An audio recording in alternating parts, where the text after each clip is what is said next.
Ikisaka eny amin'ny kianjana nosy zato entsika amara-paranana ny taranja bola lavalava isan'ny mahazo vahana tanteraka ity taranja ity ao anatin'ny firaisana vahaevatra tournoi firaisan-kina izay karakarain'ny fikambanana tamisy fafisoa ny farana androany ny lalao tamin'izany tournoi izany ka nitanterahana ny famaranana omby fahatelo no nedina tamin'ity androany ity.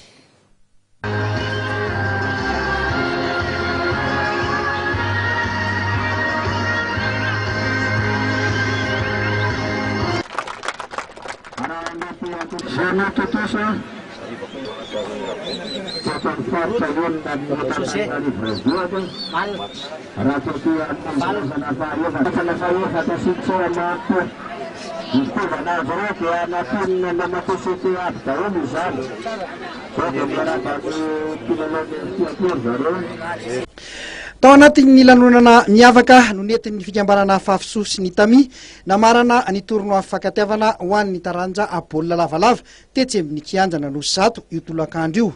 Tanjon'ny fikambanana hoe Andriamato Rakotona Rasana Gilbert mpikambana amin'ny kongresy ny tetezamita ny anomevahana ireo tanora amin'ity taranja baolina lavalava ity miainga avy eny fotony. Izay mikirakira ny tiana manjery ity amin'ny anivon'ny tontolon'ny mpanao baolina lavalava ety Ambalambahoaka ety. Saolanay lehibe dia lehibe anareo izay tonga matetika izany satria raha tsy eo anareo tsy velatra koa ity ary tsy roboroko ity satria nareo anisan'ny tompon'andraikitra anankiray izany izay mitovy amin'ny fatatenanay. Ka saolanay lehibe dia lehibe ary misaotra koa an'ireo olona izay mpakafy ny tontolon'ny baolina lavalava ny tokatrano tsirairay any. Ity lalao ity dia lalao anankiray izay anisan'ny organisen'ny tami. Ny tami zany no anisan'ny tompon'andraikitra tamin'ity kanefa rehefa nisy ny indro kely zany tsy fahavitany an'ilay lalao dia niraisitsika ny andraikitra no tompon'andraikitra atsika ety amin'ny fahaefatra zany ety amin'ny 4e arrondissement. Tsy afaka hijery fotsiny tsika rehefa misy zavatra tsy tanteraka ety zany fa tsy maintsy niraisitsika atsakany sy andavana zany ny tontolo rehetrarehetra izay lalao atao eto.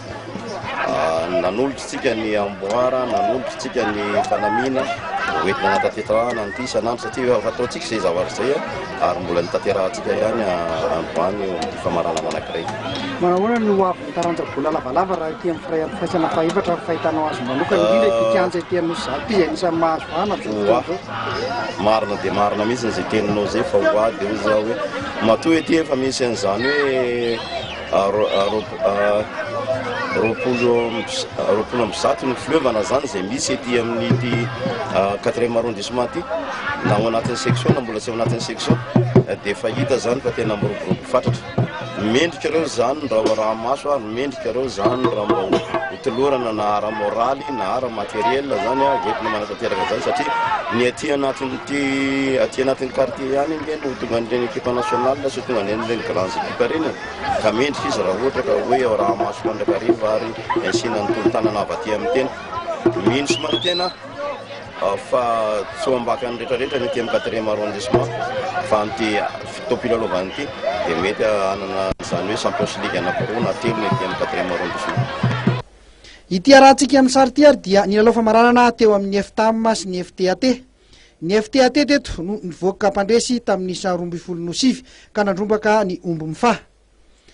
Teo amin'ny lalao famaranana ho an'ny diviziona faharoa kosa izay nionan'ny FTFA anosy zato miakanjo mainty amin'ny sary sy ny ASK anosy zato miakanjo manga dia zareo FTFA no nivoaka mpandresy tamin'ny isa 4-3.